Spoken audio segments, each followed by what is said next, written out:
할렐루야.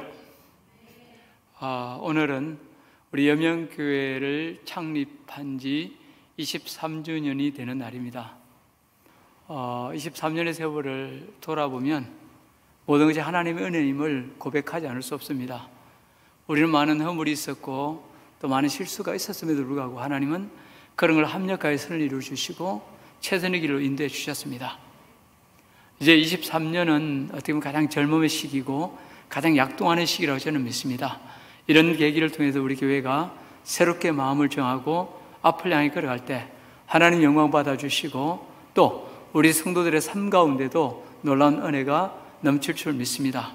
23주년을 맞으며 먼저 하나님께 영광 돌리고 또 함께 걸어온 성도 여러분들께 다시 한번 감사를 드립니다. 저 같은 경우는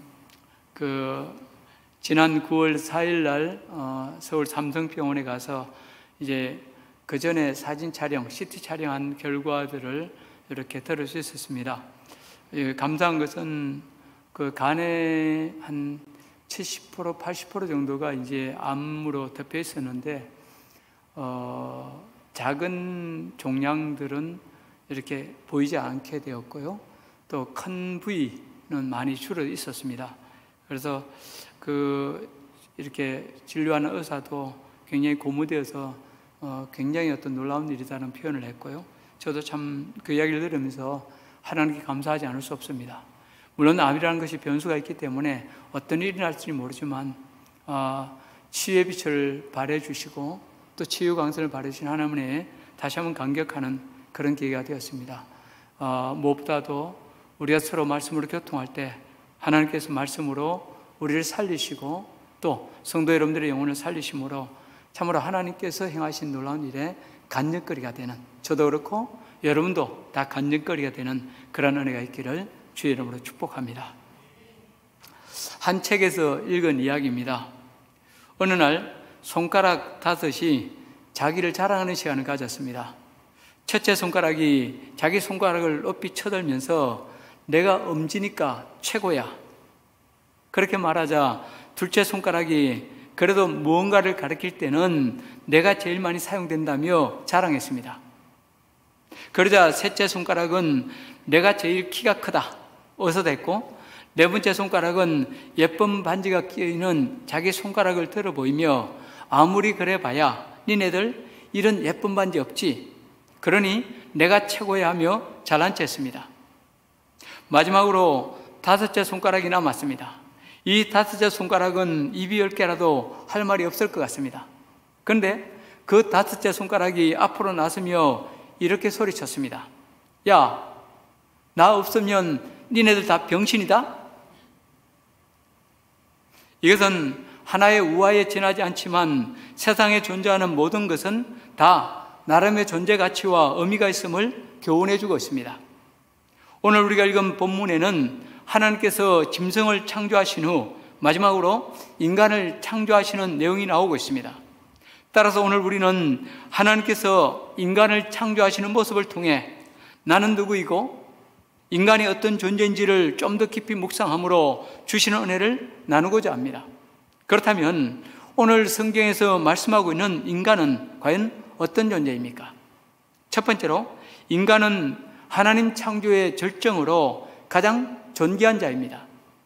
하나님께서 사람을 창조하실 때 다른 피조물을 창조할 때와는 다른 특이점이 하나 있습니다. 그것은 인간을 창조하실 때는 삼위 하나님이 서로 의논하셨다는 사실입니다. 그래서 본문 26절에서 뭐라고 말씀하고 있습니까? 같이 읽어보겠습니다. 하나님이 이르시되 우리의 형상을 따라 우리의 모양대로 우리가 사람을 만들고 그들로 바다의 물고기와 하늘의 새와 가축과 온 땅과 땅에 기는 모든 것을 다스리게 하자 하시고. 여기 보십시오. 여기서 우리라는 표현이 나오는데 이 우리는 하나님, 곧 성부, 성자, 성령 하나님을 가리킵니다.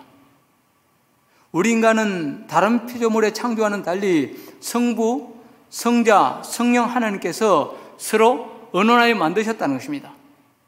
그렇다면 다른 피조물을 만들 때는 말씀 한마디로 끝내신 하나님께서 인간을 만드실 때는 왜 서로 언혼하기까지 하셨을까요? 그만큼 우리 인간의 창조가 중요하기 때문입니다. 한마디로 인간 창조는 하나님 창조의 결론이요 절정이기 때문입니다. 이 점은 하나님의 창조 순서에서도 잘 볼 수 있습니다. 전에도 잠깐 말씀드렸지만 하나님께서 인간을 창조하시기 전에는 모든 만물을 미리 창조하셨습니다. 빛과 하늘, 바다와 땅, 각종 식물, 해와 달, 각종 동물들을 종류대로 창조하시고 마지막으로 인간을 창조하셨습니다. 그 이유는 인간이 가장 귀하고 중요하기 때문입니다. 여러분, 요즘은 뜸하지만 옛날에는 권투 경기를 많이 했습니다. 특별히 세계 타이틀전 같은 큰 경기를 할 때는 바로 챔피언이 나와서 시합을 하지 않습니다. 먼저 신예나 시시한 선수들을 앞세워서 오픈 경기를 몇 차례 한 후에 마지막으로 그 경기의 주인공이라 할 수 있는 챔피언과 도전자가 나와서 시합을 갖습니다. 마찬가지로 하나님께서는 우주와 하늘, 각종 식물과 동물 등 사람이 살 수 있는 환경을 먼저 만드신 후에 마지막으로 창조의 꽃이요 절정인 인간을 만드신 것입니다. 얼마나 놀랍고 엄청난 은혜요 섭리입니까? 근데 하나님께서 이처럼 인간을 존귀한 존재로 창조하신 데는 목적이 있습니다. 그것은 저와 여러분을 하나님의 영광 가운데로 초청하여 그 영광을 함께 누리도록 하기 위해서입니다. 단순히 밥이나 먹고 자식이나 키우고 직장생활을 하다가 인생 끝내라고 창조하신 것이 아니라 하나님과 깊이 교제하고 예수님을 닮아서 그분의 영광을 함께 누리라고 저와 여러분을 만들어 주신 것입니다. 그런데 오늘날 현실을 보면 사람들이 이 하나님의 영광을 제대로 누리지 못하고 있습니다. 이 점은 우리 그리스도인들도 크게 예외가 아닙니다. 믿는 자들조차도 하나님의 영광을 누리지 못한 채 하루하루를 허망하게 보낼 때가 많습니다. 믿는 자로서의 분명한 확신과 정체성을 갖지 못한 채 영적 외소병에 걸려서 전전긍긍하며 살아가고 있습니다. 그렇다면 여러분, 그 원인이 무엇입니까? 여러 가지 이유가 있겠지만 가장 큰 원인은 하나님을 제대로 보지 못하는 데서 오는 두려움입니다. 이 두려움을 헬라어로 포비아입니다. 한 심리학자의 연구에 의하면 우리 인간의 마음속에는 자그마치 75가지 이상의 포비아, 두려움이 있다고 합니다. 그리고 이 포비아, 곧 두려움이 만병의 근원이라고 합니다. 그래도 어느 철학자는 사람이 느끼는 두려움에 대해서 이렇게 말한 바 있습니다. 진짜 문제는 고난이나 죽음이 아니라 고난과 죽음에 대한 두려움이다. 성경을 보면 믿음의 조상인 아브라함도 한때 이 두려움에 떨어했던 적이 있습니다. 말씀에 순종하여 용감하게 갈대아 우르를 떠났지만 약속의 땅 가나안에 들어오긴 했지만 그에게 주어지거나 보장된 것이라고는 하나도 없었습니다. 큰 부자가 되게 해주시겠다고, 복의 군은 되게 해주시겠다고 약속하셨음에도 불구하고 아브라함은 가나안에서 먹을 양식조차 없어서 애굽으로 내려가야 했습니다. 또 거기서 아브라함은 목숨을 부지하기 위해서 아내 사라를 누이라고 속여서 남의 첩으로 내어줄 수밖에 없었습니다. 여러분, 그때 이 아브라함의 심정이 얼마나 처참했겠습니까? 그 삶이 얼마나 불안정하고 두려웠겠습니까? 남들 앞에서는 아무 일 없는 듯이 다니지만 밤에 잠자리 들 때마다 덮쳐오는 두려움과 수치심에 속으로 우려했던 적이 한두 번이 아니었을 것입니다. 이뿐만이 아닙니다. 하나님께서는 아브라함에게 하늘의 별처럼 바닷가의 모래알처럼 많은 후손을 주겠다고 약속하셨습니다. 그러나 아브라함의 나이 99세가 되도록, 아니 그 사라의 나이는 이미 늙어서 그야말로 임신할 수 없는 여건이 될 때, 그때까지라도 자식 하나를 두지 못했을 때 여러분, 아브라함의 심정이 얼마나 참담하고 불안했겠습니까? 그런데 이처럼 두려워하고 힘들어하는 아브라함에게 하나님이 어떤 말씀을 주셨습니까? 창세기 15장 5절입니다. 같이 읽어보겠습니다. 그를 이끌고 밖으로 나가 이르시되 하늘을 우러러 무뼈를 셀 수 있나 보라. 또 그에게 이르시되 내 자손이 이와 같으리라. 여러분 여기 보십시오. 한밤중에 아브라함을 밖으로 불러내신 하나님께서는 별이 총총한 밤하늘을 보여주시며 하늘을 우러러 무뼈를 셀 수 있나 보라고 말씀하십니다. 아닌 밤에 홍두깨도 아니고 왜 하필이면 밤하늘에 별을 보라고 하셨을까요? 여러분은 그 이유가 뭐라고 생각하십니까? 저도 왜 그러셨을까 하고 이 말씀을 묵상하는데 갑자기 이런 생각이 스쳐 지나갔습니다. 아브라함아, 저 하늘을 누가 만들었고 저 별을 누가 만들었느냐? 또 하늘 가득 수놓고 있는 저 많은 별들을 왜 만들었다고 생각하느냐? 하늘과 땅, 전 나무와 곡식과 꽃들, 짐승들은 누구를 위해서 만들었다고 생각하니? 다 너를 위해 지은 것이다. 이 모든 것을 너를 위해 지은 나 여호와가 내 문제 하나 해결하지 못하겠느냐? 두려워 말고 믿기만 하라. 그렇습니다, 여러분. 하나님이 만드신 자연 만물을 믿음의 눈으로 한번 바라보십시오. 이토록 다양하고 아름다운 자연 만물을 누가 만드셨습니까? 왜 만드셨습니까? 아니, 누구를 위해 만드셨습니까? 다 하나님의 자녀인 저와 여러분 때문에, 아니, 저와 여러분을 위해서 만드신 것 아닙니까? 근데 그 하나님께서 어찌 우리의 작은 문제 하나 해결하지 못하시겠습니까? 그럴 리가 없지 않습니까? 살다 보면 여러 가지 난관과 두려움이 닥쳐오지만 그 두려움에 굴복하지 않고 그 너머에서 우리를 돌보시는 하나님을 바라볼 수만 있다면, 그 하나님께 나를 맡기고 믿음으로 기도할 수만 있다면 두려움은 눈 녹듯이 사라지고 담대할 수 있습니다. 또 어떤 자리에 있든지 하나님 안에서 나를 바로 알고 내 존재 가치, 내 정체성을 새롭게 하기만 하면, 믿음으로 말씀에 반응하여 움직이기만 하면 더 큰 성취를 이루는 멋진 인생 살아갈 수 있습니다.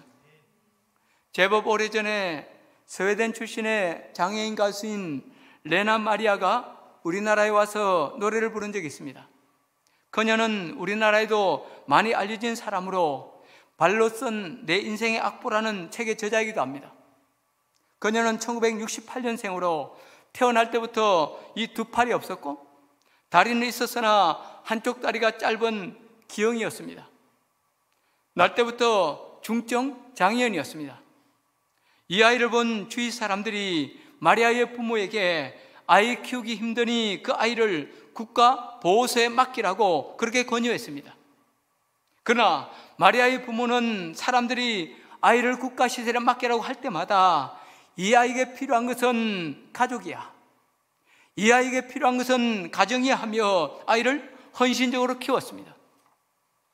부모의 헌신적인 사랑에 보답이라도 하듯이 마리아는 팔이 없는 사람이 할 수 있으리라고 상상조차 할 수 없는 놀라운 일들을 하나씩 해나가기 시작했습니다. 급기야 두 발로 십사수를 하는가 하면 두 발로 요리도 합니다. 두 발로 피아노를 치고 운전을 하고 지휘를 합니다. 그 중에서도 가장 놀라운 것은 그녀의 수영 솜씨입니다. 3살 때부터 배우기 시작한 수영에 남다른 재능을 보여 세계 장애인 선수권 대회에서 4개의 금메달을 휩쓰는가 하면 1988년 우리나라에서 열린 장애인 올림픽에서도 우수한 성적을 거두었습니다. 레나 마리아는 자신의 장애에 대해서 이런 말을 했습니다. 나에게 장애는 장애가 아니라 하나님이 주신 특권입니다. 그런 그녀가 우리나라에 와서 불렀던 찬양이 All Lord My God, 주 하나님 지으신 모든 세계였습니다. 그녀는 이 노래를 통해서 아름다운 세계와 자기를 지으신 하나님을 찬양하고 중심에 우러나오는 감사를 하나님께 드렸습니다. 또 그녀가 방송에 나와 눈물을 흘리며 Amazing Grace, 나 같은 죄인 살리신 주 은혜 놀라워, 찬양하는 것을 보며 제 눈에서 눈시울이 떠오르졌습니다. 그녀는 1995년 비욘 컬링벨이라는 사람과 결혼했습니다. 지금도 그녀는 세계 각지를 다니면서 절망한 채 주저있는 사람들에게 소망을 주고 하나님께 영광 돌리는 멋진 삶을 살아가고 있습니다. 여러분, 한번 물어봅시다. 나면서부터 중증 장애였던 레나 마리아, 그야말로 소망 없던 그녀가 이토록 멋진 인생을 살 수 있는 비결이 뭐라고 생각하십니까? 그 비결은 바로 그녀의 변화된 가치관이었습니다. 심각한 육체적 결함에도 불구하고 그녀는 자신이 하나님의 존귀한 형상, 하나님의 사랑받는 딸이라는 사실을 한순간도 잊은 적이 없었습니다. 비록 두 팔이 없고 다리가 기형이라도 하나님이 자기를 통해 하실 멋진 일이 있음을 확신하고 절망의 자리를 떨치고 일어나 최선의 노력을 경주한 결과 인간 승리, 놀라운 인간 승리의 주역이 될 수 있었던 것입니다. 오늘 함께 예배하는 저와 여러분은 어떻습니까?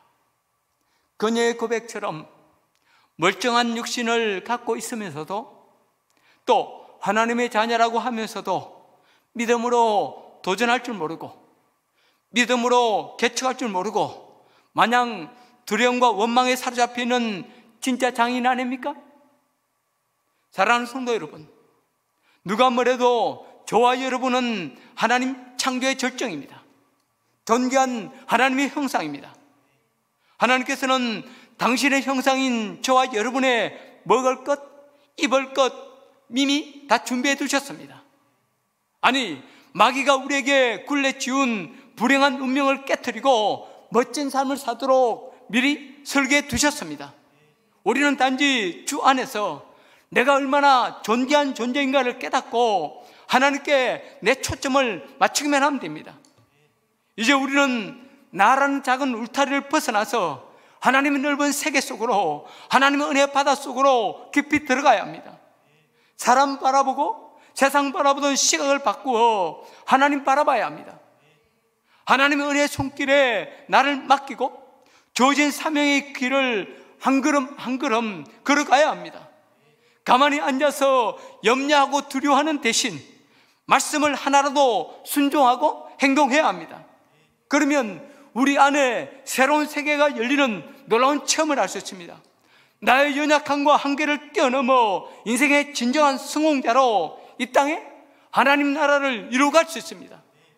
오늘 예배하는 저와 여러분 모두 이 은혜를 누리며 살아갈 수 있기를 주의 이름으로 축복합니다. 두 번째로, 하나님의 형상인 인간은 다른 피조물과는 달리 영적인 존재입니다. 하나님께서는 우리 인간을 하나님의 형상으로 창조하셨습니다.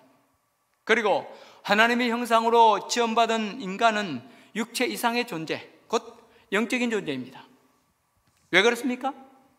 하나님의 본질이 영이시고 하나님께서 인간을 만드실 때 다른 피조물과는 달리 영을 우리에게 주셨기 때문입니다. 그래서 여러분, 창세기 2장 7절에서 뭐라고 말씀하고 있습니까? 같이 읽어보겠습니다. 여호와 하나님이 땅의 흙으로 사람을 지으시고 생기를 그 코에 불어 넣으시니 사람이 생명이 되니라. 여러분, 여기에 생기라는 표현이 나옵니다. 그렇죠?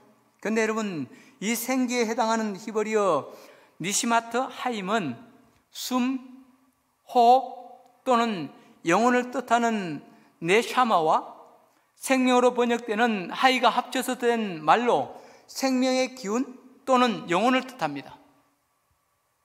이 영혼이야말로 인간을 인간되게 하는 요소로 인간을 다른 피조물과 확연하게 구분짓는 차이를 알 수 있습니다. 그렇습니다. 우리 인간은 영적인 존재로 태어났습니다. 그래도 인간은 다른 피조물과는 달리 하나님을 추구하고 영성을 추구하는 존재가 된 것입니다. 예수님께서도 인간에 대해 언급하시면서 이런 말씀을 하셨죠. 사람이 떡으로만 살 것이 아니요, 이것은 떡의 필요성을 부정하신 것이 아닙니다. 사람이 사는 데는 떡보다 더 중요하고 본질적인 것이 있다는 것을 강조하신 것입니다. 그래도 예수님이 뒤에 뭐라고 덧붙이십니까? 하나님의 입으로부터 나오는 모든 말씀으로 살 것이라. 여러분, 예수님께서 이 말씀을 하신 의도는 아주 분명합니다. 인간은 영적인 존재로 무엇보다도 영적인 충족함, 영적인 채워짐이 있어야 살 수 있다는 것입니다. 그리고 이 영적인 충족, 영적인 배부름은 하나님의 말씀을 먹고 하나님과 깊이 교제할 때 올 수 있다는 것입니다. 근데 우리 인간은 죄로 말미암아 이 하나님의 형상을 잃어버리고 말았습니다. 타락 전 아담과 하와는 에덴에서 성령님과 동행하는 삶을 살았습니다. 그들은 성령의 임재 안에서 하나님과 깊이 교제하며 하나님이 주시는 참된 복을 누렸습니다. 그런데 아담의 타락과 계속되는 인류의 범죄로 어떤 일이 일어납니까? 창세기 6장 3절 말씀 우리 같이 한번 읽어보겠습니다. 여호와께서 이르시되 나의 영이 영원히 사람과 함께하지 아니하리니 이는 그들이 육신이 됨이라. 그러나 그들의 날은 120년이 되리라 하시니라. 그렇습니다. 하나님의 거듭되는 경고에도 불구하고 사람들이 계속 범죄하자 마침내 그들과 함께 계시던 성령님께서 인간을 떠나셨습니다.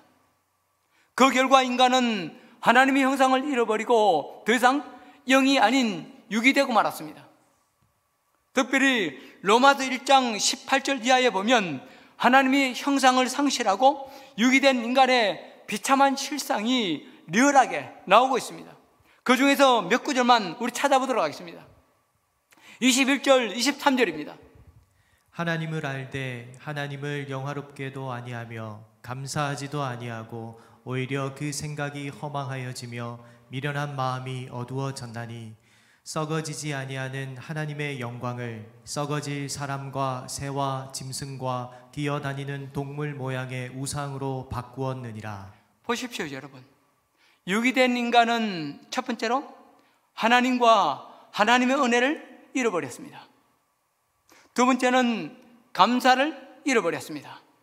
세 번째는 하나님 대신 우상을 섬기게 되었습니다. 그리하여 하나님께 돌아가야 될 영광을 우리 인간이 가로채고 말았습니다. 또 24절, 25절 말씀 보겠습니다. 그러므로 하나님께서 그들을 마음의 정욕대로 더러움에 내버려 두사 그들의 몸을 서로 욕되게 하게 하셨으니 이는 그들이 하나님의 진리를 거짓 것으로 바꾸어 피조물을 조물주보다 더 경배하고 섬김이라. 주는 곧 영원히 찬송할 이시로다. 아멘. 여러분, 여기 오늘 본문 24절에 보면 마음의 정욕대로 더러움에 내버려 두사라는 표현이 나옵니다. 근데 이 마음의 정욕대로 더러움에 내버려 두었다는 말씀은 단순히 남녀간의 타락한 성관계를 이야기하는 것이 아닙니다. 오히려 남녀간의 정상적인 성관계를 넘어서 수간이나 동성애 등 하나님이 정하신 인륜을 거스리는 범죄로 나간 것을 말합니다. 물론 옛날에도 동성애는 있었습니다. 그래도 과거에는 동성애가 죄라는 인식이 있었습니다. 그러나 오늘날은 어떻습니까? 특별히 지금 우리나라 국회에 계류되어 있는 차별금지법은 어떻습니까? 이제는 동성애를 합법화시키는 차원을 넘어 옳은 것이라고 이렇게 주장하고 있습니다. 그러나 이것은 타락의 극치로 하나님의 심판을 부를 수밖에 없는 명백한 죄입니다. 두 번째는 가치관의 전도입니다. 인간이 하나님을 떠난 결과 거짓을 진리라고 주장하고 진리를 거짓이라고 주장하게 됐습니다. 여러분, 가장 대표적인 것이 뭡니까? 우리가 지금까지 배웠지만 진화론입니다. 하나님이 분명히 창조하셨음에도 불구하고 인간은 뭡니까? 구태여 진화론을 주장하고 진화론의 주장이 진리라고 그렇게 주장하고 있는 것입니다. 동시에 인간 스스로 하나님을 하나님이라고 인간 스스로를 하나님이라고 높이게 되었습니다. 그 결과 우리 인간이 하는 모든 시도들은 결국 심판을 향하는, 죽음을 향하는 비극적인 현실이 되고 말았습니다. 그리고 우리 28절 29절 말씀입니다. 거기서 뭐라고 했습니까? 또한 그들이 마음에 하나님 두기를 싫어하매 하나님께서 그들을 그 상실한 마음대로 내버려 두사 합당하지 못한 일을 하게 하셨으니 곧 모든 불의, 추악, 탐욕, 악의가 가득한 자요, 시기, 살인, 분쟁, 사기, 악독이 가득한 자요, 수근수근하는 자요. 여러분, 이 말씀에 의하면 인간은 하나님을 거부하고 스스로 하나님이 되려고 했습니다. 그 결과 인간은 마귀의 노예가 되어 죄와 더불어 먹고 마시게 되고 결국 상실한 마음이 되고 말았습니다. 여러분, 여기서 상실한 마음이 원어적으로 어떤 뜻이냐면 시험에서 떨어진 마음입니다. 여러분, 우리가 대학 가고자 하는 사람이 내가 가고자 하는 대학 시험에 떨어지면 어떻게 됩니까? 지금까지 한 모든 노력들, 이를 위해서 흘렸던 모든 땀과 눈물들은 허사가 되어버립니다. 그렇죠? 그렇습니다. 여러분, 우리 인간들은 하나님을 떠나서 나름대로 구원을 얻기 위해서 그토록 몸부림치고 노력했지만은 결국 구원과 멀어진 존재, 행복하기 위해서 그토록 애를 쓰고 눈물을 흘리고 노력하지만은 결국 이 행복과 관계없는 존재로 전락하고 말았다는 겁니다. 그 결과 행복하기 위한 인간의 모든 시도들, 구원 얻기 위한 모든 시도들이 결국 죄로 나타날 수밖에 없다는 것입니다. 오히려 행복하려고 하면 할수록, 하나님을 떠나면 떠날수록 오히려 행복을 잃어버리는 불행한 존재, 영원한 심판과 죽음을 향해 나가는 비참한 존재가 되고 말았다는 것입니다. 이것이 하나님의 형상을 잃어버린 우리 인간의 비극적인 실존이라 할 수 있습니다. 그렇다면 여러분, 우리는 어떻게 잃어버린 하나님의 형상을 찾을 수 있습니까? 우리가 영적인 존재로 하나님의 형상을 회복하는 비결은 하나밖에 없습니다. 아담의 타락으로 말미암아 우리 인간을 떠나신 성령님께서 내 안에 다시 오시는 것입니다. 다시 말해서 내가 예수 그리스도를 주로 믿고 성령님께서 내 안에 임재하심으로, 내 안에 임하심으로 내가 영의 사람으로 거듭나는 것입니다. 그럴 때 우리는 잃어버린 하나님의 형상을 회복하고 하나님과 동행하는 성령의 사람, 영의 사람이 될 수 있습니다. 여러분, 이 시간 나 자신을 정확하게 진단해 보시기 바랍니다. 어떻습니까? 여러분은, 아니 나는 예수님을 나의 주, 나의 하나님으로 믿으십니까? 성령님 여러분 가운데 임재해 계십니까? 이 두 가지 질문에 대해서 여러분이 믿음으로 아멘 했으면 여러분은 이미 하나님의 형상을 회복한 자 되었습니다. 더 이상 육이 아니라 영, 곧 성령의 사람, 거듭난 하나님의 자녀 되었습니다. 아들 예수님의 십자가를 통해 이 놀라운 은혜를 값없이 주신 하나님을 찬양하시기 바랍니다. 그러나 여러분, 한 가지 기억하십시오. 성령님께서 내 안에 오셨다고, 내가 영의 사람 되었다고 우리의 할 일이 다 끝난 것이 아닙니다. 예수 믿고 영의 사람이 된 것은 하나님 형상의 회복을 위한 출발점일 뿐입니다. 여기도 우리는 말씀과 기도를 통해서 더 깊은 교제와 순종을 통해서 예수 그리스도를 닮아가야 합니다.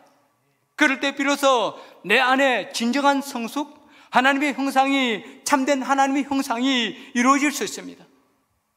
근데 저와 여러분이 하나님의 형상을 회복하고 예수님 닮는 비결은 뜻밖의 단순합니다. 하나님께 좀 더 집중하는 것, 예수 그리스도를 좀 더 바라보는 것, 성령님과 좀 더 친밀하게 대화하고 성령님께 묻고 교통하는 것입니다. 여러분, 사람은 좋아하고 많이 생각하고 많이 대화하고 많이 볼수록 그 바라보는 대상을 닮게 되어 있습니다. 그래서 부부가 닮고 스승과 제자가 닮고 목사와 성도가 닮는 것입니다. 사랑하는 성도 여러분, 지금 저와 여러분은 어디까지 이르렀습니까? 어디까지 이르렀던지 그 자리에 만족하거나 안주하지 말고 더 큰 성숙을 향해, 더 큰 예수 닮음을 향해 나가시기 바랍니다.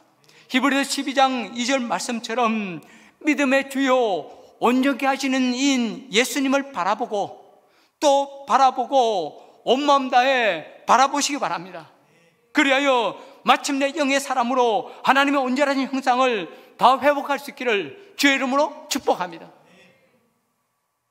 세 번째는 하나님의 형상인 인간은 관계성의 존재, 곧 사회적인 존재입니다. 다시 한번 말씀드립니다. 하나님의 형상인 인간은 관계성의 존재, 곧 사회적인 존재입니다.希腊의 유명한 철학자인 아리스토텔레스는 인간은 사회적 동물이라는 말을 남겼습니다. 그러나 인간이 사회적 존재라는 정의는 아리스토텔레스가 아닌 하나님으로부터 시작된 것입니다. 다시 한번 본문 26절 말씀 보겠습니다. 하나님이 이르시되 우리의 형상을 따라 우리의 모양대로 우리가 사람을 만들고 그들로 바다의 물고기와 하늘의 새와 가축과 온 땅과 땅에 기는 모든 것을 다스리게 하자 하시고. 그렇습니다. 다른 생명체들, 다른 생물을 만드실 때는 하나님께서 홀로 말씀으로 창조하셨습니다. 그러나 인간을 만드실 때는 삼위 하나님께서 서로 대화하시고 의논하시며 창조하셨습니다. 따라서 우리 인간은 태생부터가 관계성의 존재, 사회적인 존재로 창조된 것입니다. 이러한 관계성의 모습은 하와의 창조에서 더 분명하게 드러납니다. 여러분, 하나님께서 하와를 창조하신 이유가 뭡니까? 그 답이 창세기 2장 18절에 나옵니다. 같이 읽어보겠습니다. 여호와 하나님이 이르시되 사람이 혼자 사는 것이 좋지 아니하니 내가 그를 위하여 돕는 배필을 지으리라 하시니라. 자 보십시오. 왜 하나님께서 하와를 만드셨습니까? 사람이 혼자 사는 것이 좋지 아니하니. 그렇습니다. 하나님은 인간을 만드실 때부터 홀로가 아니라 함께 가는 관계성의 존재, 곧 사회적인 존재로 만드셨습니다. 그래도 우리는 하나님과의 관계, 사람과의 관계, 자연 만물과의 관계를 통해서 사는 기쁨과 건강함을 누릴 수 있습니다. 여러분, 기독교 신앙의 가장 위험한 적은 개인주의입니다. 나는 그냥 혼자 예수 믿고 혼자 신앙생활 잘하면 된다. 이것은 절대 안 됩니다. 혼자 교회 나왔다가 혼자 가는 사람, 이런 사람은 공동체를 경험하지 못합니다. 공동체를 통해서 서로 용납하는 것, 서로 세워주는 것, 서로 사랑하는 것을 배우지 못하면 우리는 결코 예수님을 닮을 수 없고 하나님의 뜻을 이룰 수도 없습니다. 하나님께서 성부, 성자, 성령, 삼위관계로 존재하시는 것처럼 우리도 교회 공동체 안에서 더불어 서로 용납하고 서로 사랑하고 서로 세워갈 때 이를 통해 하나님의 나라가 세워지고 건강한 성숙이 일어날 수 있는 것입니다. 그렇다면 여러분, 하나님께서 우리 인간을 이 관계성의 존재, 사회적 존재로 지으신 이유가 뭘까요? 여러분, 그 이유가 뭐라고 생각하십니까? 여러 가지 답을 생각해 볼 수 있지만 가장 큰 이유는 서로의 관계를 통해서 사랑을 배우고 훈련하라는 것입니다. 그리하여 사랑이신 하나님을 닮아가라는 것입니다. 그런데 우리가 여러분 사랑하기 위해서는 반드시 필요한 전제가 하나 있습니다. 그것은 사랑할 대상이 있어야 한다는 것입니다. 여러분 한번 생각해 보십시오. 우리가 벽을 향해서 아니면 저 창공을 향해서 나는 너를 사랑한다 고백할 수 있습니까? 불가능합니다. 우리의 은행이 사랑이 되기 위해서는 구체적인 대상, 그것도 인격적인 대상이 있어야 합니다. 그래야 사랑할 수 있습니다. 저는 가끔 가족을 생각할 때마다 이 사랑의 신비에 놀랄 때가 많습니다. 요즘 젊은이들 자녀 낳기를 힘들어합니다. 자녀를 출산하면 무거운 양육의 짐, 양육의 부담을 져야 하기 때문입니다. 그래서 많은 젊은이들이 결혼은 하지만 자녀를 낳지 않겠다고 하거나 아예 결혼조차 하지 않겠다고 합니다. 그래도 정부의 여러 장려 정책에도 불구하고 출산율은 계속 떨어지고 홀로 사는 1인 가정이 기하급수적으로 늘어나고 있습니다. 그러나 하나님께서 우리에게 가정을 주신 목적, 자녀를 주신 진짜 목적이 무엇입니까? 부모에게 양육의 부담을 팍팍 주어서 힘들게 하기 위해서입니까? 그렇지 않습니다. 오히려 부부관계, 부모와 자녀의 관계를 통해 사랑을 배우고 사랑을 훈련하라는 것입니다. 그럴 때 사랑이신 하나님을 알고 하나님을 닮아갈 수 있다는 것입니다.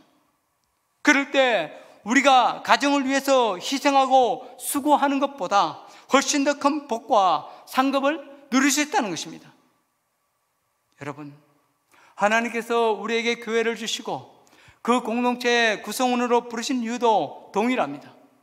교회 안에서 성도들끼리 서로 교제하고 서로 연합하고 서로 사랑함으로 하나님의 구원 계획을 이루고 서로 세워가라는 것입니다. 그리하여 이 땅 위에서 예수님을 닮고 천국의 삶을 준비하라는 것입니다. 왜?